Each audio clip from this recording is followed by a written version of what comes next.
Hello, my dear students. Welcome to this YouTube channel English Origin. Here is Dr. Muralidhar Mishra once again before you in the continued class of English literature, in which in my earlier class I have dealt with the famous play of John Galsworthy, that is Strife. In the other aspect of this one act play, that is play Strife. In it, I am today discussing the most important aspect of this play, that is, it is as a social tragedy. It is as a social tragedy. Social tragedy, what does actually it means, and what theme is here in this play. Strife is everywhere. Strife means struggle. Struggle means conflict. Conflict means clash. So there are so many types of clash in the life of human being and in the life of a society. As it is the famous play of John Galsworthy. John Galsworthy is famous for the problems play. Problems the society or an individual when faces any crisis, that is, either it may be material or spiritual or emotional or any kind of things like that. So John Galsworthy here talks about strife in the life of the human being, particularly in the urban area, that is the industrial society. So before we enter into the aspect of social tragedy,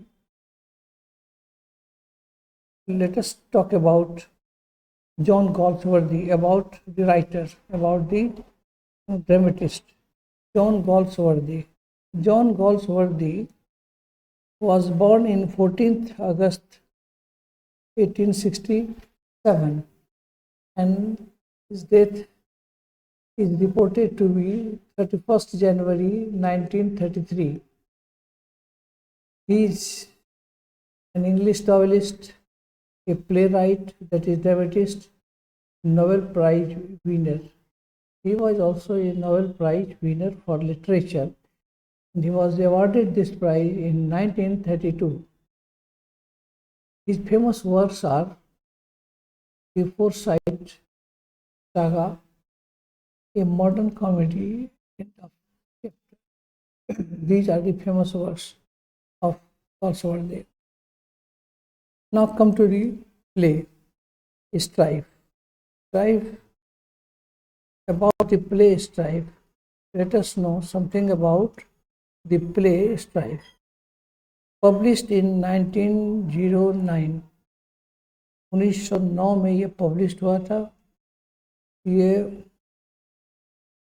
3 act play है, play of 3 acts. इसका theme है class struggle. इसका ये 3rd play है John Galsworthy का, और ये एक रियलिस्टिक प्ले है. रियलिस्टिक प्ले का मतलब हुआ यथार्थवादी नाटक.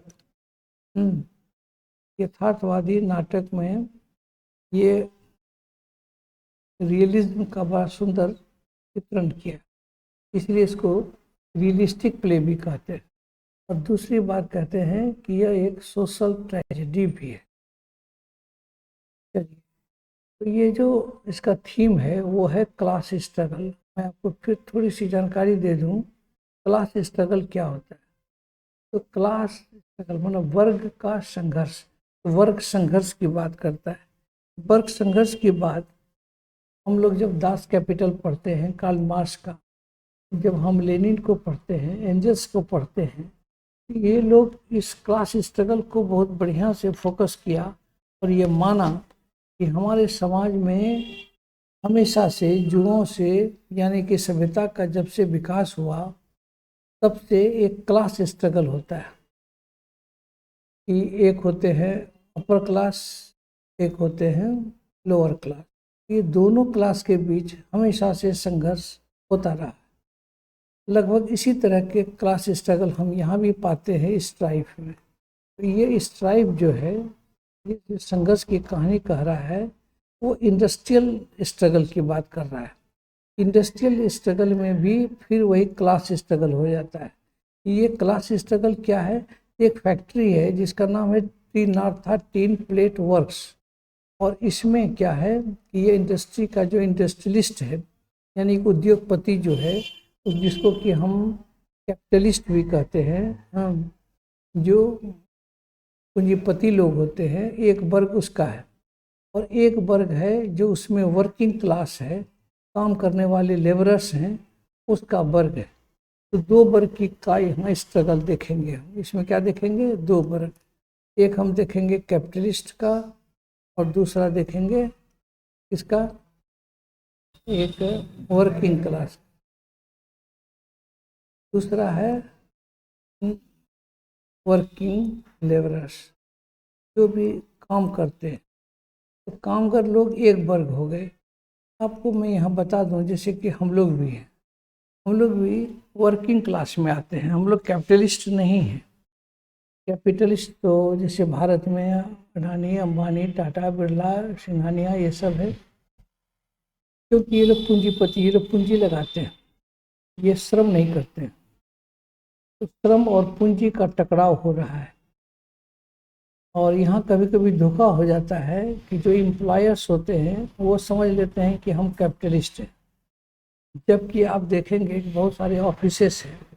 एक उदाहरण ले लीजिए आप बैंक में, तो बैंक में जो एम्प्लॉयर्स होते हैं तो वो हो जाते हैं कैपिटलिस्ट, और दूसरे जो वर्किंग क्लास हैं, यानी कि उसके जो सब स्टाफ्स हैं, सबऑर्डिनेट स्टाफ्स हैं, उसमें third grade, fourth grade, second grade, सारे स्टाफ जो हैं वर्किंग क्लास के लोग हैं। इनका शोषण होता है कैपिटलिस्ट के द्वारा, यानी कि अथॉरिटी के द्वारा, यानी कि एम्प्लॉयर्स के द्वारा। एक एम्प्लॉयर है, इसी जगह हम कह दें कि एक एम्प्लॉयर होता है और एक दूसरा होता है एम्प्लॉई। एम्प्लॉई हो गया कि जैसे उसमें काम करने वाले लोग, ये आगे लेबर क्लासेस, ये श्रम देता है, और एम्प्लॉयर पूंजी लगाता है, वो कैपिटल इन्वेस्ट करता है। तो उसके हिसाब से चलता है, या उसका अपना मॉडल होता है। तो आप समझ गए, तो स्ट्रगल बिटवीन टू क्लासेस। अब आते हैं कि इसमें एक क्लास में आते हैं डायरेक्टर्स ऑफ द इंडस्ट्री, इसमें आता है मिस्टर अंडरवुड, जो दामाद है इसका, जॉन एंथोनी का। जॉन एंथोनी चेयरपर्सन, और आइनीट अंडरवुड उसकी बेटी है, ठीक है, देख रहे हैं। और एडगार एंथोनी उसका बेटा है, इसका जॉन एंथोनी। जॉन एंथोनी उस इंडस्ट्री का मालिक है या फिर चेयरपर्सन। तो समझ गए, ये बोर्ड ऑफ डायरेक्टर्स के हैं वो, यानी कि मेंबर्स ऑफ डायरेक्टर। वर्कर्स में आइए, दूसरा क्लास, ये दो क्लास का ही स्ट्रगल है। तो वर्किंग क्लास में कौन सब हैं? तो साइमन हार्नेस है, जो कि इसका पहले से लीडर है। एक नया लीडर इसमें आया है जिसका नाम है डेविड रॉबर्ट्स, जो नया लीडर, ठीक है। और किसी की पत्नी है एनी रॉबर्ट। ये समझ गए, ये दो वर्ग के लोग हो गए। ये दो वर्ग के लोगों के बीच किस किस तरह का संघर्ष चल रहा है, आइए इसको समझते हैं। ये कैसे सोशल ट्रेजेडी हो जाता है। ये होता है ये दो वर्ग के संघर्ष से। अगर इसमें हार्मोनी हो जाए, सामंजस्य बिठ जाए, तो ये संघर्ष खत्म हो सकता है। इसी पर आधारित ये नाटक है। अब इसमें देखते हैं कि बता रहे हैं कि जॉन गॉल्सवर्दी, थोड़ा बैकग्राउंड में समझिए कि जॉन गॉल्सवर्दी जो है वो ड्रामेटिस्ट है, जो अपने ट्रेजेडीज को क्या करता है, बेस करता है, आधारित करता है on the fundamental human emotion. ये हम लोगों का जो मौलिक मानवीय भावनाएं हैं, जिसमें लव आता है, जिलेसी आता है, एम्बिशन आता है, डिज़ायर आता है, डिज़ायर फॉर रिवेंज आता है, ये सब जो है हम लोगों का फंडामेंटल इमोशंस है जो हर किसी के पास है। ऑन दी अदर हैंड, दूसरे तरफ देखिएगा तो क्या क्या है, social tragedy is caused by lack of harmony. यहाँ क्या होता है, वहाँ लव के कारण संघर्ष हो सकता है, जिलसी के कारण संघर्ष हो सकता है, एम्बिशन के कारण हो सकता है, डिज़ायर फॉर रिवेंज बदले की भावना के कारण हो सकता है। जबकि दूसरी तरफ क्या होता है कि वहाँ individual is not alone responsible but a class of people are involve in it. इसमें क्या होता है, इससे सोशल ट्रेजेडी क्रिएट होता है। ट्रेजेडी ऑफ एन इंडिविजुअल भी होता है, लेकिन बाय द सोसाइटी, ये सोसाइटी के द्वारा जनित होता है, उसके द्वारा जनरेट होता है। ये caused by lack of harmony, यहाँ हार्मोनी का अभाव हो जाता है। हार्मोनी मतलब सामंजस्य in social and domestic life. ये सामाजिक और घरेलू जीवन में जो सामंजस्य नहीं बिठा पाते हैं, उससे संघर्ष पैदा होता है, उसी से काउज होता है। इन स्ट्राइफ में हम देखते हैं कि all the members, all the troubles are caused, जितनी भी मुसीबतें हैं ये सब पैदा कहाँ से होता है, by conflict between two classes of people. यहाँ दो वर्ग के लोग हैं जो कि टक्कर में हैं। In the modern socio economic order, ये देखिए यहाँ एक शब्द लिखे हैं हम, आधुनिक मॉडर्न सोशियो इकोनॉमिक, माना सामाजिक और आर्थिक, ऑर्डर मतलब होता है व्यवस्था। ये जो भी व्यवस्था हमारे समाज में आज है, इस व्यवस्था के कारण दोनों लोगों के बीच सामंजस्य नहीं बिठ पाता है, जिसके कारण ये ट्रबल्स क्रिएट होता है और इसी ट्रबल से हमारा ट्रेजेडी क्रिएट होता है। तो आप इसको समझिए, कभी कभी हम समझते हैं कि I am alone responsible for this predicament, for this misery, for this trouble. हम इस सारे मुसीबतों के लिए मैं खुद जिम्मेदार हूँ कि हम गरीब लोग हैं, हमारा जीवन बड़ा संघर्षमय है। ऐसी बात नहीं है। ये हमारा जो सोशियो इकोनॉमिक ऑर्डर है, इसके कारण भी होता है। अब मान लीजिए पूंजीवादी व्यवस्था हमारे देश में चल रहा है, इसमें देखिए एक उपभोक्ता संस्कृति चल रही है। थोड़ी सी जानकारी मैं इस पर दे दूं कि आप इसको बढ़िया इस टर्म को समझिए कि हम लोग देखते हैं कि समाज में सिनेमा है या मीडिया है या फिर न्यूज़पेपर्स है, ये जो भी है, ये सब क्या करता है कि हमारे पास एक अजीब तरह का यूटिलिटेरियन मानसिकता को डेवलप करता है, उपभोक्तावादी संस्कृति को जन्म देता है कि हमारी ज़रूरतें बढ़ती जाती है और एक ज़रूरत बढ़ती है तो उसके साथ ढेरों ज़रूरत आ जाती है, तो उसके लिए हमको संघर्ष करना पड़ता है, उसके लिए हमको पैसे खर्च करने पड़ते हैं, पैसे खर्च करने पड़ते हैं तो पैसे कमाने भी पड़ेंगे। यही वजह है कि आज का जो मॉडर्न वर्ल्ड है और हमारा इसके पहले की जो दुनिया थी, वहाँ बड़े बुजुर्ग काम नहीं करते थे, बड़े आराम करते थे, बच्चे लोग उनका भरण पोषण करते थे। लेकिन आज का जो मॉडर्न सोशियो इकोनॉमिक ऑर्डर है, इसमें क्या हो रहा है कि everybody is force to do work, labour hard. हर आदमी को मेहनत करना है जीने के लिए, क्योंकि जीवन इतना अब आसान नहीं रह गया। ये हमारे कारण से नहीं हुआ है, असल हमारा समाज का ताना बाना ऐसा है, ये जो सोशल स्ट्रक्चर है इसके कारण हो रहा है कि हम देखते हैं कि हमसे बेहतर ज़िंदगी जीते हैं वो, उनके पास अच्छा मकान है, अच्छा कार है, अच्छा जितना भौतिक सुख सुविधाएं हैं, तो उसके पीछे हम भी पड़ जाते हैं। क्यों? सुख और दुख तो इससे रिलेटेड नहीं है, ये तो मनस्थिति की बात है। नहीं समझ पाते हैं, हम लोगों को गलत चीज़ समझा दिया गया है। तो मॉडर्न सोशियो इकोनॉमिक ऑर्डर के कारण भी दो वर्ग के लोग टकराते हैं और इससे कन्फ्लिक्ट पैदा होता है, इसी से स्ट्रगल पैदा होता है, इसी से हमारा ट्रेजेडी पैदा होता है। यही समझाने का कोशिश किया है गॉल्सवर्दी ने इस नाटक के द्वारा। तो चलिए इसमें देखते हैं कि इसमें दो तरह के लोग होते हैं। एक होते हैं एम्प्लॉयर्स। तो एम्प्लॉयर क्या करते हैं, दे वांट टू पे एज लिटिल एज पॉसिबल। वो इतना कम से कम देना चाहते हैं, भुगतान करना चाहते हैं। और लेबरर क्या चाह रहे हैं कि want to get as much as possible, वो चाहते हैं कि जितना अधिक उसको मिल जाए, इसी से टक्कर हो जाता है।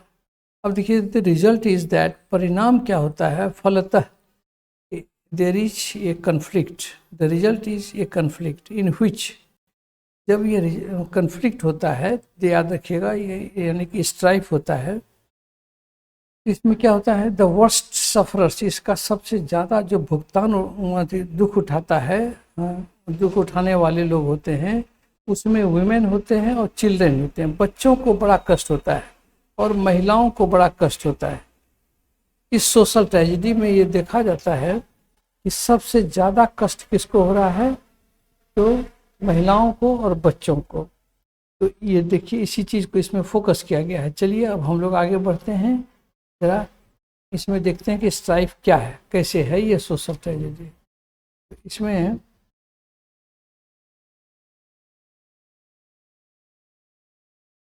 इसमें हम क्या दिखाने जा रहे हैं कि स्ट्राइफ इज ए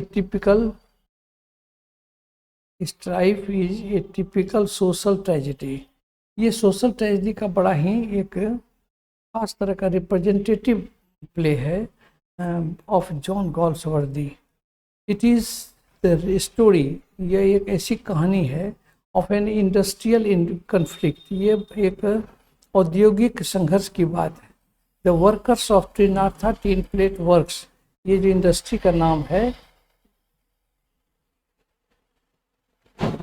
इसके सारे वर्कर्स रिमेन्ड ऑन स्ट्राइक, ये हड़ताल पर चले जाते हैं फॉर मोर देन 4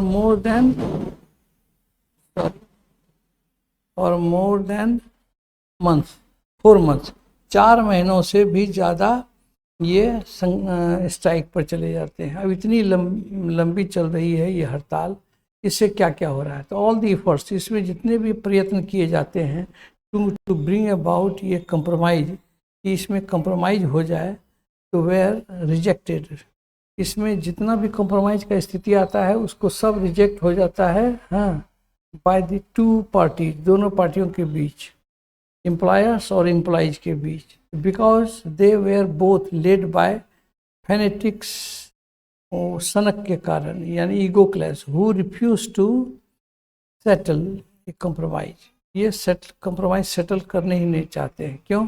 ये अपने जिद पर अड़े हैं, वो अपने जिद पर अड़े हुए हैं। This causes big losses to the company, इससे कंपनी को बहुत ज़्यादा नुकसान होता है, and suffering to the workers, और दूसरे तरफ वर्कर्स को भी बहुत ज़्यादा नुकसान हो रहा है और उसके परिवार को भी।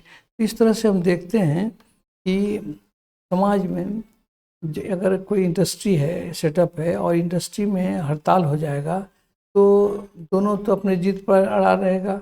अगर हारमोनी हो जाए तो अगर उसकी बात वो समझ ले, उसकी बात वो समझ ले तो फिर ठीक है, और नहीं तो क्या होगा, स्ट्राइक कंटिन्यू करेगा। स्ट्राइक जब कंटिन्यू करेगा तो कंपनी को भी नुकसान होगा और वर्कर्स को भी नुकसान होगा, और साथ साथ उसके परिवार को भी।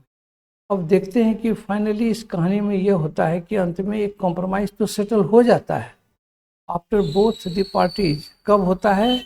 जब दोनों party have thrown over there leaders. यहाँ देखिए, यहाँ बता रहे हैं लीडर्स, ये लीडर्स जो होते हैं कभी कभी वो भी रिस्पॉन्सिबल होते हैं आपके कष्ट का, क्योंकि लीडर का मतलब होता है कि वो who represents the whole group of labourers. अब वो अगर ठीक से काम करे तो लेबरर्स की डिमांड को, उसके ग्रीवांसेस को अगर एम्प्लॉयर्स से कह करके वो उसको जिस भी तरह से कन्विंस करके वो अपने पक्ष में ले लें तो फिर स्ट्राइक नहीं होगा। लेकिन होता क्या है कि लीडर्स जो है, अगर उसको कोई घूस घास मिल गया, उसको कोई तरह का प्रलोभन मिल गया, अगर उसको कोई तरह का फैसिलिटीज़ मिल गया एक्स्ट्रा, तो वो सोचते हैं कि लेबर को जो हो दिक्कत, लेकिन हमें तो फ़ायदा हो जाए। तो इससे भी लीडर्स जो है गलत कर देते हैं तो दिक्कत होती है। तो इसमें जब जाग जाते हैं सारे वर्कर्स तो वो अपने लीडर को ही रिजेक्ट कर देते हैं और उनके रखे हुए मांग को फिर पुनः मान लेते हैं। देखिए, यानी कि लीडर हटा, कॉम्प्रोमाइज सेटल हो गया। लीडर के कारण भी कॉम्प्रोमाइज कंटिन्यू करता है। इसकी कहानी में हम देखेंगे कि ये क्या क्या होता है, कैसे होता है। अब चलते हैं, the term of this settlement, जब ये सेटलमेंट होता है आर द सेम, वही है जो शुरू में रखा गया था और फिर वो दोनों पार्टीज के द्वारा रखा गया था, लेकिन बात तो आज बनी जबकि ये शुरू में भी बन सकता था। बिफोर द फाइट स्टार्टेड, झगड़ा शुरू हुआ था उससे पहले ही वही प्रपोजल था और उसी को एक्सेप्ट किया गया। So the strike has done good to nobody, strike से किसी का कोई भला नहीं हुआ, सिर्फ नुकसान हुआ। क्या हुआ? सिर्फ नुकसान हुआ। इस तरह से हम देख रहे हैं, इसको समराइज करके बोले हैं, इसको हम डिटेल में बता दें आपको कि सोशल ट्रेजेडी में होता क्या है। All the actions are on the human plane, ये इसके लिए मनुष्य जिम्मेदार होते हैं और उन्हीं की सतह पर सारे एक्टिविटीज़ होते हैं, उसी के कारण सोशल ट्रेजेडी क्रिएट होता है। अब एक आदमी जिद पर आ रहा है, दूसरा भी जिद पर अड़ जाएगा तो फिर दिक्कत हो जाएगी। इन क्लासिकल ट्रेजेडी, ये जो ग्रीक ट्रेजेडी की बात कर रहे हैं, क्लासिकल ट्रेजेडी को ग्रीक ट्रेजेडी कहते हैं, उसमें हम लोग पढ़े थे डेस्टिनी इज कैरेक्टर, यानी कि भाग्य ही कैरेक्टर होता है, यानी कि फेट माने भी भाग्य होता है। प्लेज एन इम्पॉर्टेंट पार्ट, भाग्य बहुत अच्छा रोल अदा करता है in bringing about the tragedy. जब ट्रेजेडी आता है तो कभी कभी भाग्य के कारण आता है। ये ग्रीक कंसेप्ट है, अरस्तु का सिद्धांत है ये। अरस्तु ने ये बात कह दिया था पहले ही कि ये fate is important, destiny is important, that plays an important part in the life of a human body, human mind, और उसी से ये ट्रेजेडी क्रिएट होता है। अब ये कंसेप्ट फिर बदला कि इसमें hero is a powerful personality, hero बहुत पावरफुल पर्सनैलिटी होता है। हु कम्स इनटू कॉन्फ्लिक्ट, वो संघर्ष में पड़ जाता है विथ फेट और चांस। ये यहाँ और होगा, संयोग या भाग्य के कारण ऐसा होता है।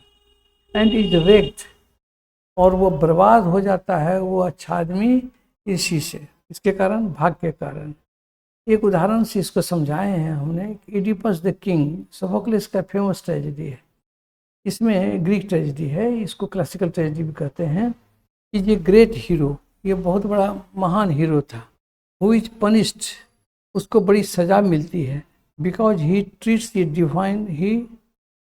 डिवाइन लॉ, मतलब कि वो डिवाइन लॉ को ट्रीट करता है। क्या होता है इसमें? तो he is parented, he is unknown to parented, वो अपने माता पिता के बारे में नहीं जानता है। अननोन टू पेरेंटेड का माता पिता कौन है इसको पता नहीं है। तो he kills his own father, इसीलिए वो अनजाने में क्या करता है, अपने पिता की हत्या कर देता है। एंड मैरिज, और शादी कर लेता है अपनी ही माँ से। पुराने ज़माने में ऐसा होता था कि कोई राजा होता था, राजा को जो हराता था तो राजा को या तो मार देता था या फिर उसको कैद कर लेता था और उसकी रानी से शादी कर लेता था। यही घटना घटी यहाँ भी, लेकिन उसको क्या पता कि वो उसी का बेटा था, ये पता नहीं था, बेचारा अननोन था। He has committed the all crime that in ignorance, ये अनजाने में ऐसा हुआ। यानी कि इसको क्या कहें कि his character is not responsible, his destiny is responsible. ये उसका भाग्य था, ये संयोग था, ये चांस के कारण हुआ कि he is punished all the same, और उसको सज़ा मिल जाती है। अब सोचो कि किसी बेटा को ये पता चले कि मैं क्या कहते हैं, मेरी वाइफ और कोई नहीं, मेरी माँ है, तो कितना कष्ट होगा। इसमें भयंकर एंग्विश की बात है, भयंकर ट्रेजेडी की बात है। दुनिया का ये विख्यात नाटक है, सभी ज्ञानी लोग इसको जानते हैं, आप लोग भी जान लें छोटी सी उदाहरण से। तो मैं, अगर आपकी इच्छा हो तो आप इसको पढ़ सकते हैं, आजकल तो ऑनलाइन पर everything is available. The man is powerless, इसमें यही दिखाया गया है कि मनुष्य पावरलेस होता है बिफोर फेट और चांस, संयोग और भाग्य के सामने। यानी कि डेस्टिनी इज कैरेक्टर, आपका कैरेक्टर कुछ नहीं है, वो सब भाग्य है आपका, ये समझाता है Greek tragedy. The readers feel of and terror, इसमें ये डेफिनेशन भी है ट्रेजेडी का कि कोई भी ट्रेजेडी तब सफल माना जाता है कि जिससे कि एक डर या एक आतंक का भाव का भय हो जाए आपको उसको पढ़ने से। ये कंसेप्ट दुनिया के सभी ट्रेजेडीज में है, यानी कि बाद में इंग्लिश ट्रेजेडीज हुआ जिसमें कि शेक्सपियर आया, एलिजाबेथन एज में तो मार्लो भी था। ये लोगों ने भी इस चीज़ को देखा कि ऐसा जानने के बाद आपको डर लगेगा और आपको आतंकित हो जाएंगे। इस तरह से देख रहे हैं कि सोशल ट्रेजेडी जो है ये ह्यूमन प्लेन पर होता है, क्लासिकल ट्रेजेडी में जबकि उल्टा होता है। अब आइए सोशल ट्रेजेडी में देखते हैं क्या है। In social tragedy there is no hero, इसमें कोई हीरो नहीं होता, कोई विलेन नहीं होता। In Shakespeare's tragedy character is destiny, यानी कि आपका चरित्र ही आपका भाग्य है। मतलब आप जैसा करोगे वैसा मिलेगा। चोरी करोगे तो जेल जाओगे, अच्छा काम करोगे अवॉर्डेड हो जाओगे, तो विकेड इज पनिश्ड कहा जाता है आजकल, एंड वर्चुअस इज अवॉर्डेड, उसको इनाम मिलता है। अच्छा करने से इनाम मिलता है, बुरा करने से सज़ा मिलती है। There is no hero and no villain, strife में कोई हीरो नहीं है, कोई विलेन नहीं है।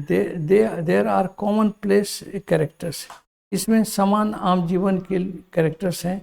ऑन एवरी मॉडर्न सिटी, किसी भी मॉडर्न सिटी में आपको मिल जाएंगे एम्प्लॉयर और एम्प्लॉई। इससे क्या होगा कि आपको कोई तरह का स्पेशलिटी नहीं जानना है, ये आम आदमी है।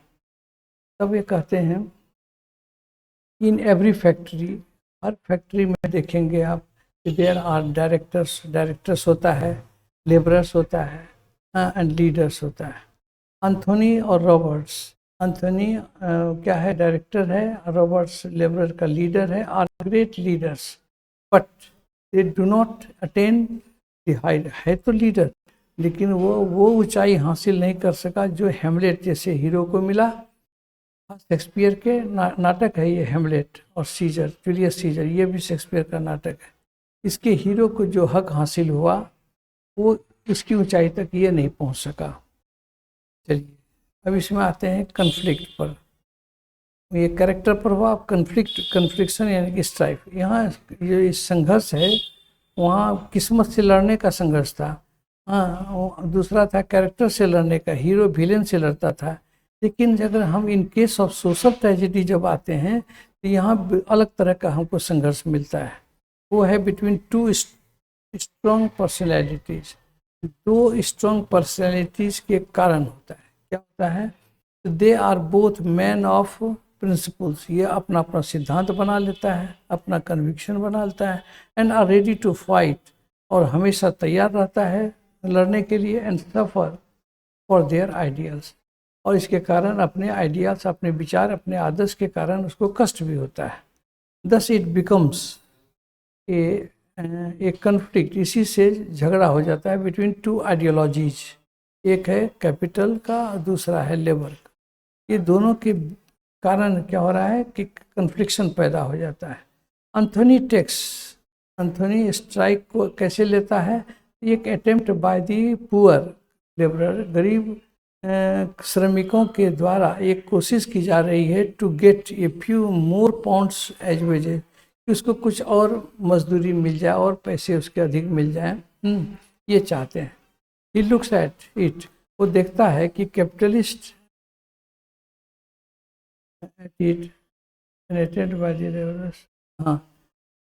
क्या वो क्या देखता है, he looks at it as an attempt by the laboring class to destroy the comfort and luxuries of the capitalist। वो ये समझता है कि हम जो पूंजीवादी जो पूंजीपति लोग हैं, हम लोगों का सुख और चैन को बर्बाद करना चाहता है ये लेबर सब। वो ये दिमाग में ये रखता है, जहर भर करके रखता है। दस क्रिएट्स केओस, इसी से एनार्की और केओस यानी कि समाज में अशांति पैदा हो जाता है इन सोसाइटी एंड नेशन। अगर राष्ट्र के स्तर पर होता है तो वहाँ भी इसी तरह का अनरेस्ट क्रिएट होता है जब आम आदमी को लाभ नहीं मिलता है। चलिए अब आते हैं, Robert does not look at it. Robert जो है वो इसको, स्ट्राइक को ऐसे नहीं देखता है, वो तो ये समझता है कि as a means to get more wages but as a fight of labour वो इस आइडियोलॉजी का फॉलोवर था कि वो चाहता था कि हम लड़ें, फाइट करें of labour against the blood sucking monster of capitalism. ये सीधे सिस्टम से टकरा रहा है। सिस्टम क्या है? पूंजीपतियों के राक्षसों का ये जो टेंडेंसी है कि वो हमारा खून चूसते रहता है। ये सभी पूंजीपति गरीबों का खून चूसते हैं। ये इसके दिमाग में जहर भरा हुआ है। एंथोनी के दिमाग में है कि लेबर सब हमारा सुख चैन छीनना चाहता है।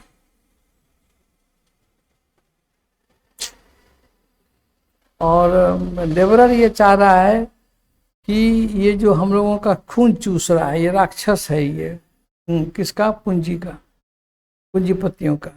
दिस कन्फ्लिक्ट जनरेट्स, इसी से पैदा होता है हैट्रेड, एक घृणा पैदा होता है बिटवीन द क्लासेस, वर्गों के बीच। तो क्लास डिस्टिंक्शन हो गया, क्लास स्ट्रगल हो गया।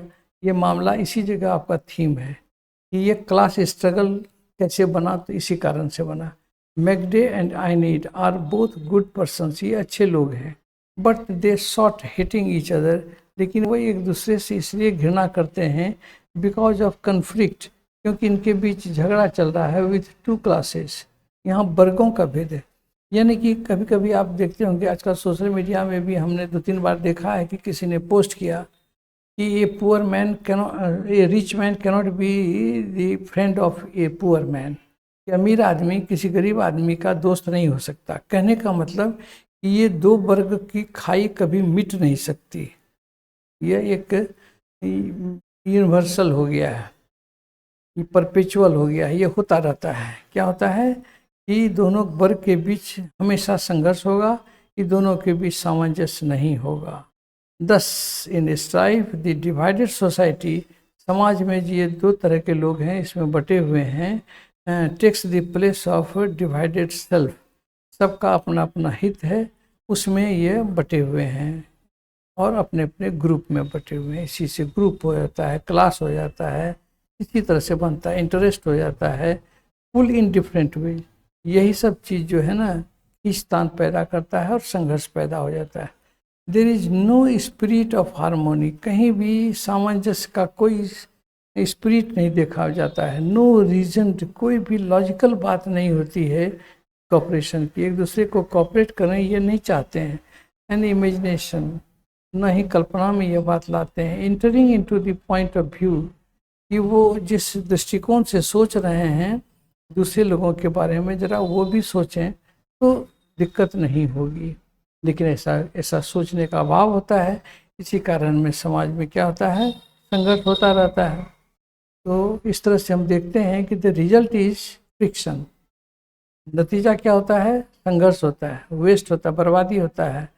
और एक हाउस डिवाइडेड अगेंस्ट स्टेप, और इसी से कोई भी घर जो है अपने अपने हित में बट जाता है। The Heights of tragic passion, ये जो ट्रेजिक पैसन है, इसका जो ऊंचाई अगर देखें, can only be attained in poetry, इस तरह का चीज़ हम पोइट्री में पा सकते हैं। As that of Shakespeare, Shakespeare की कविताओं में है, मार्लो की कविताओं में है, वेबस्टर की इस सब में देखेंगे आप, ट्रेजेडी है। लेकिन इस तरह के पैसन को स्थान सिर्फ मिलता है कहाँ, क्या कहते हैं, पोएम में, न कि पोइट्री में, न कि ड्रामा में। इस तरह से देखते हैं कि ग्रेट ट्रेजिक इमोशंस जो है, like of and terror, cannot be created in clash between common person. ये जो हम लोगों का, जो आम लोगों का जो क्या कहते हैं टक्कर है, ये जो कॉमन पीपल का टक्कर है, वो नहीं हो सकता है। इस कारण से क्या होता है, भय भी रहता है और टेरर भी रहता है। इससे गरीब अमीर के विरुद्ध लड़ रहा है, अमीर गरीब के विरुद्ध लड़ रहा है, तो ये क्लास स्ट्रगल चलता रहता है। There is no lofty spiritual, इसमें कोई भी आध्यात्मिक बातें नहीं है। And no deep tragic passion, न ही कोई ट्रेजिक पैसन है। It only creates the feeling of frustration of unnecessary conflict. हम कभी कभी अनावश्यक रूप से भी संघर्ष करते हैं और अनावश्यक रूप से टकरा भी जाते हैं। ये टकराव हमारे समाज में अनावश्यक भी होता है। हार्मोनी के एंगल से अगर देखेंगे, सामंजस्य के एंगल से, तो हमारा समाज एक अच्छा समाज हो सकता है। यहाँ एक तरह का हिंट दिया है गौलसवर्दी ने कि ये जो प्रॉब्लम है, प्रॉब्लम का एक जो सॉल्यूशन है वो है harmony. Hence, strife is a social tragedy, without doubt, which shows the waste and suffering caused by the, और एक दो लाइन होगा, लैक ऑफ हार्मोनी। ये लैक ऑफ हार्मोनी के कारण होता है समाज में। When extremists like Anthony and Roberts oppose, जब कोई एम्प्लॉयर लाइक एंथोनी और एम्प्लॉई लाइक रॉबर्ट्स जब ये करते हैं, तो अपोज करते हैं एक दूसरे का, तो नतीजा होता है देयर इज स्ट्राइफ, तो संघर्ष होता है। मैं समझता हूँ कि आप समझ गए होंगे। ये स्ट्राइफ जो है ना एवरीवेयर, आप इसका जो भी चीज़ पढ़ेंगे जो जॉन गॉल्सवर्दी का, उसमें कहीं लॉयलिटी की बात करता है, कहीं ड्यूटी की बात करता है, कहीं हार्मोनी की बात करता है। बहुत ऊंचे दर्जे का ये राइटर है। आप इसको एंजॉय कीजिए, इसके आइडियोलॉजी पर, इसके सॉल्यूशन पर, आपके इंडिविजुअल थॉट पर। कभी कभी आप दुखी होते हैं, आप परेशान हो जाते हैं कि ये मेरी कमी है, ऐसी बात नहीं है। कभी कभी सोशल इकोनॉमिक ऑर्डर भी होता है रिस्पॉन्सिबल।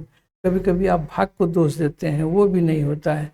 ये सिस्टम जो हम लोगों ने डेवलप किया है, हम जो सरकार को वोट देते हैं तो ये सोच करके देते हैं कि हमारा भला होगा, हमारे वेलफेयर में काम होगा, लेकिन वो होता नहीं है। वो लोग अपने स्वार्थ में हो जाते हैं।